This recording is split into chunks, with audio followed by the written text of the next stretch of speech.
video for Clover. It's not meant to replace us getting together and going over things as a follow-up lesson. I just wanted to have something more like tangible for you to look back on.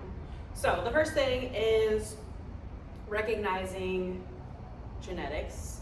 We have a herding breed, so if she is nipping at you and chasing you and hurting you and doing all of those things, like a lot of that is just a natural thing. So that doesn't mean that we can stop it, it just means that that should be something taken into account. That's a natural thing that she wants to do. So first I would find an outlet for her, right? Like, so something that she's going to want to move around and do. So if they have the like the balls that you can fill with water, like this, I have one place.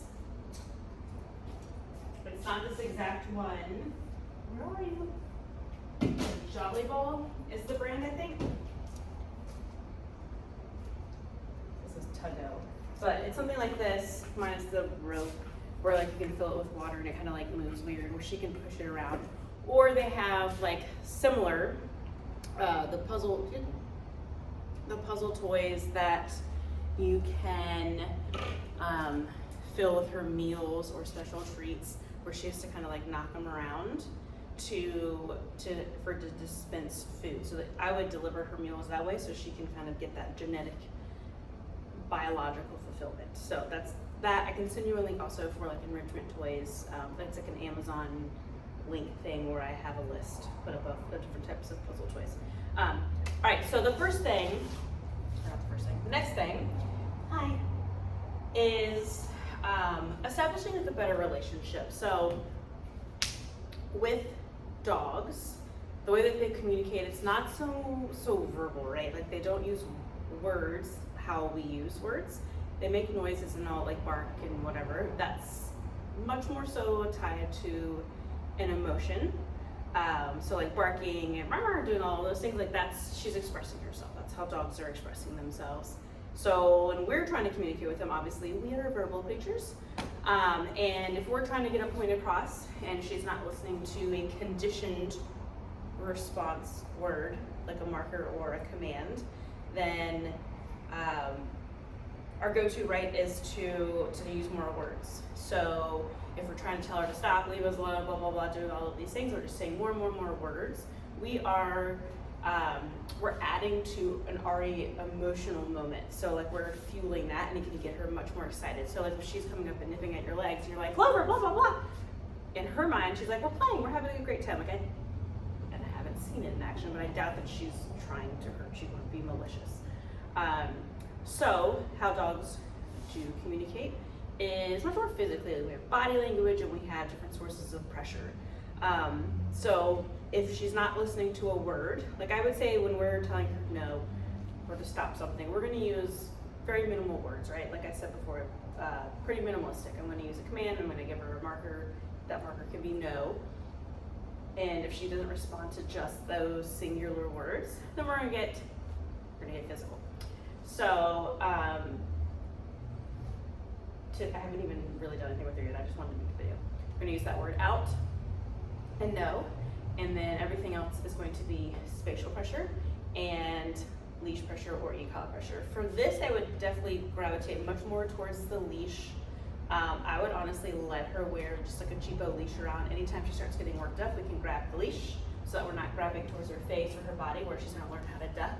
Right, that starts its own game, right? So like you're like Clover, you go to grab her, she's bouncing away and doing all her crazy stuff, and again, like then we start a different type of game. So that leash is going to allow for us to be like, no, cut it out. I meant it. You can keep your composure and remain calm. No, don't do that. And that's going to allow you to follow through. So again, going back to that relationship, she needs to know that you mean it. So if we're getting frantic and using words and we're adding to the excitement and we're not really following through, we give up, blah, blah, blah, blah. The relationship, the communication is inconsistent. So at least she's gonna be like, no, not an option. If she keeps getting that way, we put her in her crate. We put her outside, whatever the options are. I want to say every time you get to this level of excitement, you go away, everything is taken away. Be consistent with that. Don't allow little things to get swept under the carpet. If I ask her to sit and I don't really care that she sits, I just ask her to sit and she's like, no, I don't feel like it, and walks away. You're like, whatever, it doesn't matter in this situation. we're teaching her like, hey, you can choose to do things when it's convenient for you. And then when it's a situation where you actually need her to do it, and she's like, well, it's really not convenient for me right now, there's a lot of conflict, right? You're like, no, I need you to do that, but she's calling your bluff. You've never meant it before, so why should I do it right now? Or there's all these other things, these other competing motivators that I would rather be doing. So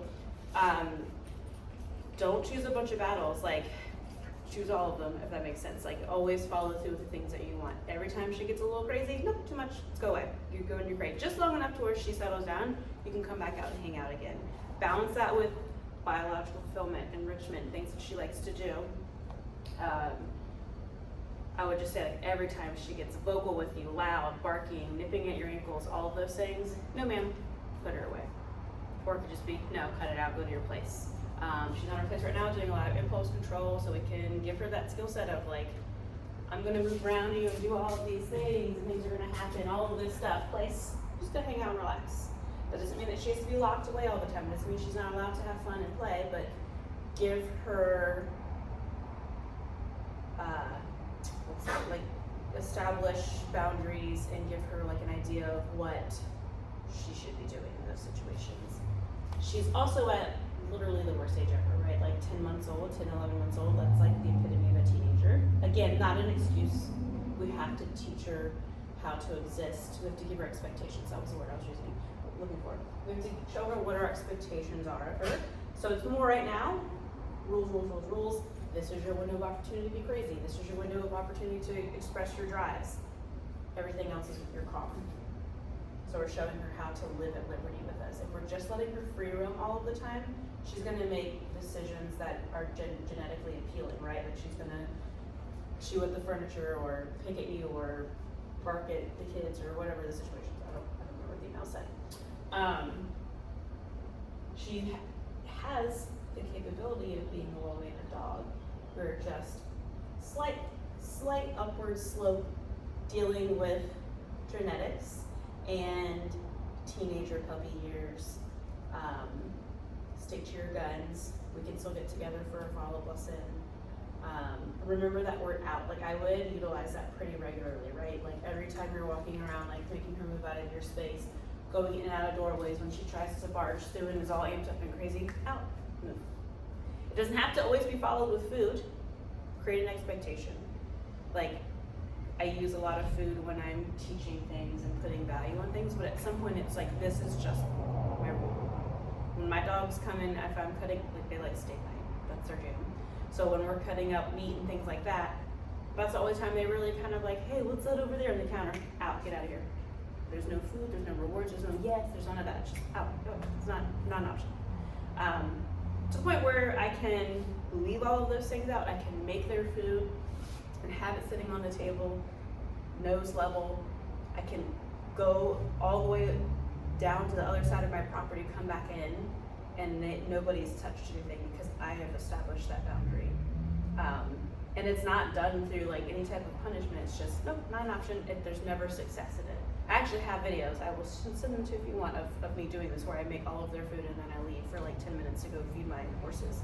I come back and they're just sitting there like, we're starved, but they know the rules. So she can learn the rules, be consistent, follow through with everything. Don't let there be successes. Every time she gets spicy and starts nibbling and barking and doing all of those things, you're going away now. It's time to go relax and settle down. It's not to be mean or I'm alpha. It is just to create clarity in what our expectations are. Right, girlfriend? They don't really care. All right. Let me know if you have any questions. Hopefully I went over everything I wanted to go over. Beautiful girl.